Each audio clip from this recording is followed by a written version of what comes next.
മരണപ്പെട്ട അൽപ്പനയ്ക്ക് ഒരു സുഹൃത്തുമായി ബന്ധമുണ്ടായിരുന്നു.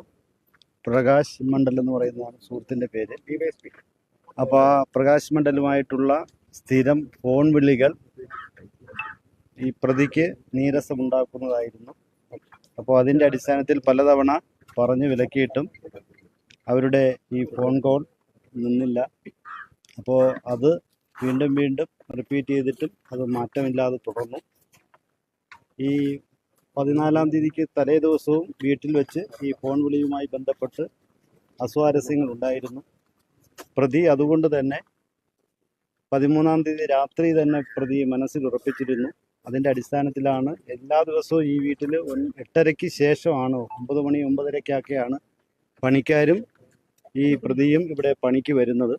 അന്നേ ദിവസം 6:30-ക്ക് വീട്ടിൽ നിന്ന് ഇറങ്ങുകയും ഇവിടെ അത്യാവശ്യ പണിയുണ്ടെന്ന് ഇതിൻ്റെ ഹൗസ് ഓണർ പറഞ്ഞു എന്ന് അൽപ്പനയെ തെറ്റിദ്ധരിപ്പിച്ചുകൊണ്ട് അൽപ്പനയുമായി വെളുപ്പിന് 7 മണിക്ക് ഇവിടെ എത്തുകയും ഈ വിഷയം ഫോൺ കോൾ സംബന്ധിച്ച വിഷയവുമായി ഇവർ തമ്മിൽ പറഞ്ഞ് മനഃപൂർവ്വം പ്രകോപനം സൃഷ്ടിച്ചുകൊണ്ട് പരസ്പരം അങ്ങോട്ടും ഇങ്ങോട്ടും ഉന്തും തള്ളും ആവുകയും തുടർന്ന് പ്രതി അൽപ്പനയെ തലപിടിച്ച് കൽച്ചുവരിൽ ഇടിക്കുകയും ഇടിയോടുകൂടി വീണ അൽപ്പനയെ വലിച്ചിഴച്ച് വീടിൻ്റെ അടുക്കളയോട് ചേർന്ന ഭാഗത്ത് കൊണ്ടുവരികയും അവിടെ ഇട്ട് കഴുത്ത് ഞെരിച്ച് കൊലപ്പെടുത്തുകയുമാണ് ചെയ്തത്.